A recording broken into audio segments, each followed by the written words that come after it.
दशरथ मांझी, जिनको दी mountain man के नाम से भी जाना जाता है, जिन्होंने बिहार के गया में 360 फीट लंबी, 30 फीट चौड़ी और 25 फुट ऊंची इतने विशाल पहाड़ को मात्र एक हथौड़े की मदद से खोदकर एक सड़क बना दिया था, जिसे बनाने में 22 वर्षों की मेहनत लगी थी। अब आप बताओ कि आप इसे क्या कहोगे? ये पागलपन नहीं तो और क्या है?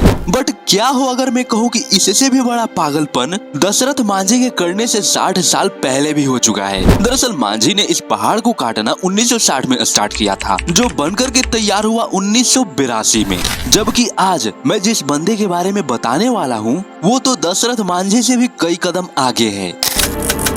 Known as the Baroshnet Tunnel. It was started in 1906, wrapped up about 1938, and it's been a big source of conversation ever since. William बुरो स्मिथ, जिसने 1900 से 1938 के बीच यानी करीबन 38 सालों तक एक सुरंग को खोदा, वो भी सिर्फ हाथ के औजारों और डायनामाइट से। दरअसल ये घटना है अमेरिका के कैलिफोर्निया में स्थित एल पासो पहाड़ की, जहां ये सुरंग पहाड़ के शिखर से 4400 फीट नीचे है। अब यहाँ पर सवाल ये उठ खड़ा होता है कि आखिर ये बंदा इस टनल को बना क्यों रहा था। दरअसल विलियम बुरो एल पासो पहाड़ पर सोने का खनन किया करता था, मतलब कि पहाड़ों से सोना खोद खोद करके निकालना। तो जब ये सब विलियम कर रहा था तब इसे सोने का प्रगलन करने के लिए, अब ये प्रगलन क्या है तो साफ शब्दों में बोलूं, ये एक ऐसी रासायनिक प्रक्रिया है जिसके जरिए इन धातुओं से वांछित यानी बेकार वांछित धातुओं को अलग करके इनको शुद्ध करने का प्रक्रिया प्रगलन कहलाती है। तो विलियम को इसी प्रक्रिया को करने के लिए इसने जितने भी सोने का खनन किया था, इनको इसे इस पहाड़ी के दक्षिण में स्थित मोजावे विलेज में ले जाना था, जिस गाँव में इन सोनों को प्रगलन प्रक्रिया से होकर के गुजारनी थी। और ये मोजावे विलेज इस पहाड़ी से 62 किलोमीटर की दूरी पर था। वहाँ तक पहुँचने के लिए यानी कि मोजावे विलेज तक पहुँचने के लिए विलियम को इस पहाड़ी के बहुत ही खतरनाक चोटियों से होकर के गुजरना था, वो भी इतने सारे धातुओं को लेकर। वैसे तो ये काम मुश्किल तो था लेकिन नामुमकिन भी नहीं,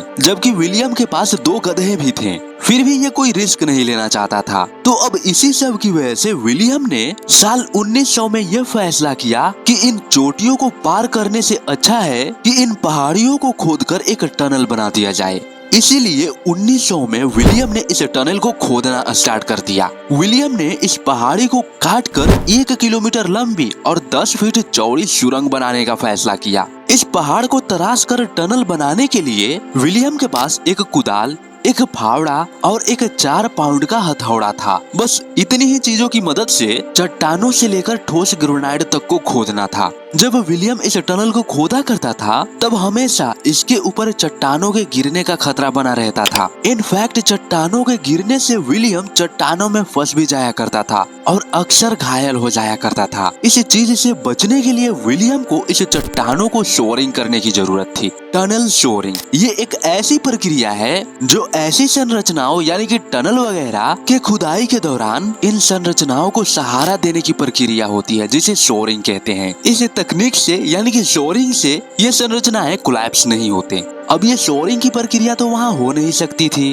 दैट्स वाई विलियम ने एक छोटी सी रेल मार्ग बनाई, उस पर खनन गाड़ी इंस्टॉल किया। इस खनन गाड़ी की मदद से विलियम इन चट्टानों को हटाया भी करता था। 1920 तक आते आते विलियम इस पहाड़ी के लास्ट चांस कैनियन तक पहुंच चुका था। दरअसल last chance canyon El Paso पहाड़ में ही मौजूद एक घाटी है। लास्ट चांस कैनियन से मोजोवो विलेज तक जाने के लिए 1920 में एक सड़क बना दी गई, जिससे कि लास्ट चांस कैनियन से आगे तक की टनल बनाने की कोई जरूरत नहीं थी, क्योंकि अब तो मोजोवो विलेज तक जाने के लिए वहाँ से सड़क बना दी गई थी। लेकिन फिर भी विलियम का ये दावा था कि उन्हें काम पूरा करने का जुनून है और जब तक ये पूरा टनल बन करके तैयार नहीं हो जाता, मेरा ये टनल बनाने का जुनून शांत नहीं होने वाला। जब तक ये टनल बन करके तैयार नहीं हो जाता, मैं नहीं रुकने वाला। जैसे दशरथ मांझी का एक डायलॉग था कि जब तक तोड़ेंगे नहीं तब तक छोड़ेंगे नहीं, जब तक तोड़ेंगे नहीं तब तक छोड़ेंगे नहीं।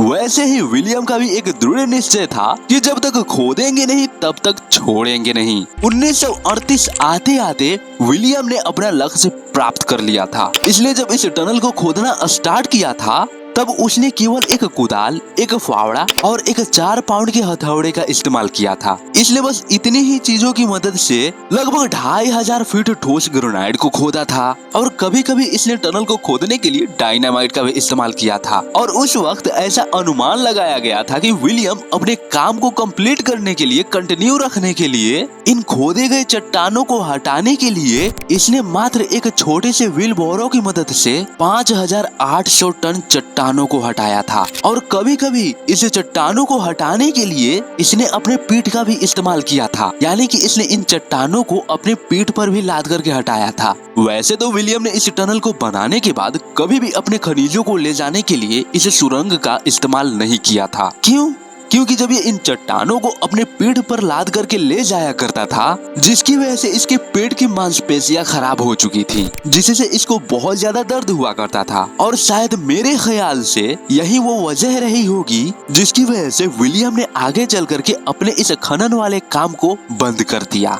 खैर, विलियम ने इस सुरंग को पूरा खोदने के बाद इस सुरंग को दूसरे खनकों के हाथों बेच दिया, जिसके बाद वहाँ से चला गया। विलियम ने वहाँ पर अपने लिए एक कैबिन भी बनाया था जो आज तक वैसा का वैसा ही है। विलियम इस टनल को खोदने के लिए खुद के खर्च लगाए थे। वो हर गर्मी में पहाड़ों से उतरकर खेतों में मजदूर के तौर पर काम किया करता था और वहाँ से इसे जो पैसे मिलते थे वो इस टनल में ले जाकर के खर्च कर दिया करता था। विलियम इस टनल को एक शॉर्टकट कहा करता था।